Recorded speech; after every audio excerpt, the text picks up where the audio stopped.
पासे समरण करी ले तो हे कर तन में आसान गुरु की यही प्यार देखो दिल दर्पण में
स्मरण कर ले तू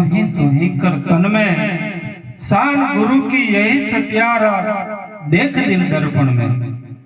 કે સદગુરુ મહારાજે જે શાન કરી છે એનો સત્ય અર્થ તારા દિલ રૂપી અરીસાની અંદર જોઈ લે અને એનું શ્વાસે શ્વાસે સ્મરણ એટલે કે તું કરી લે તું ઈ જ હું બીજો કોઈ છે નહીં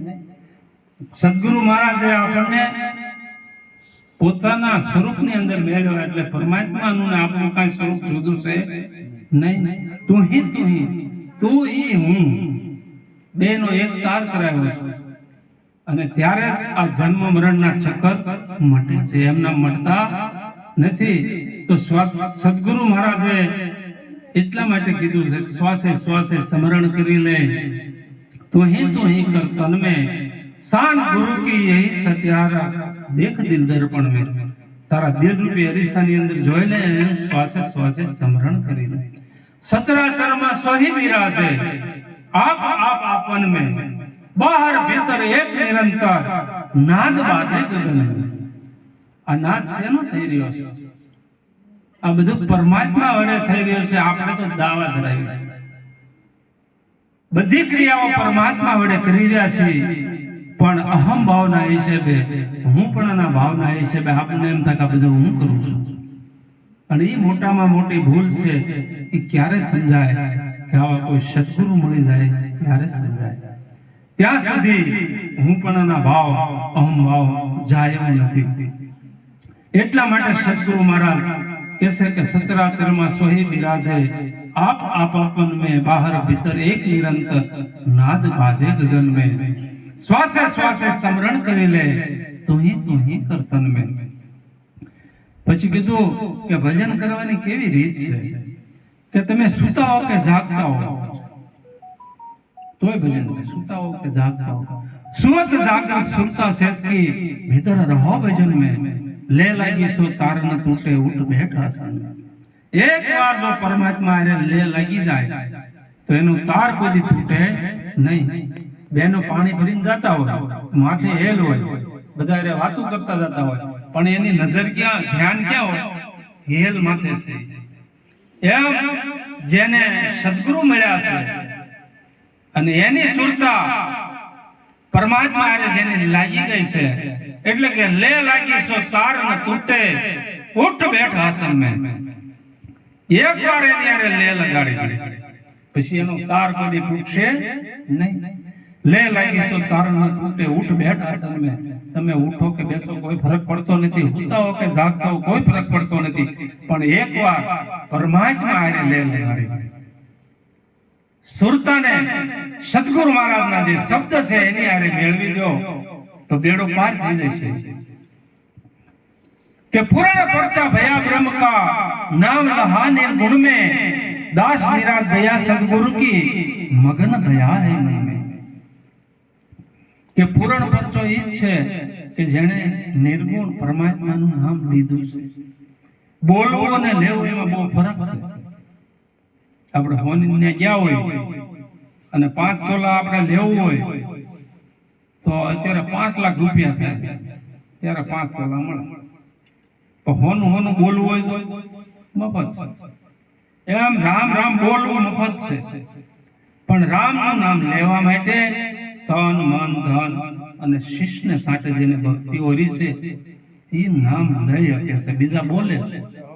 બોલવું અને લેવું એમાં એટલો ફરક છે પણ એ ફરક કોઈને જેમ તેમ સમજાય એવું નથી સદગુરુ મહારાજના ચરણે જાય ત્યારે આનો ભેદના ખુલાસા થાય અને સદગુરુ મહારાજ જ્યારે જણાવે ત્યારે એની ગમ પડે બાકી તો ભજન સંભળાય બોલાય પણ સમજી ન શકાય સમજવા માટે જે સંતો એ ભજન બોલ્યા છે સદગુરુની વાણી બોલ્યા છે એ બધી રહસ્યમાં છે અને જે સદગુરુના ચરણે ગયા છે એ એને સહજતાથી સમજી શકે છે એને બધું સમજાય કારણ કે એ જે ગુરુ ગાદીની બેઠા હોય ગુરુ ગમ જેને મેળવ્યો હોય એ જ આ ગુરુ ગમ વાતને સમજી શકે બીજા સમજી શકતા નથી એટલે ધર્મદાસ મહારાજ કહે છે કે જ્યાં સુધી આ જીવ પરમ તત્વની ઓળખાણ ન કરી લે, ગુરુ ગમ ન જાણી લે, ત્યાં સુધી બધા કાફા છે, ત્યાં સુધી બધી ભૂલવણી છે.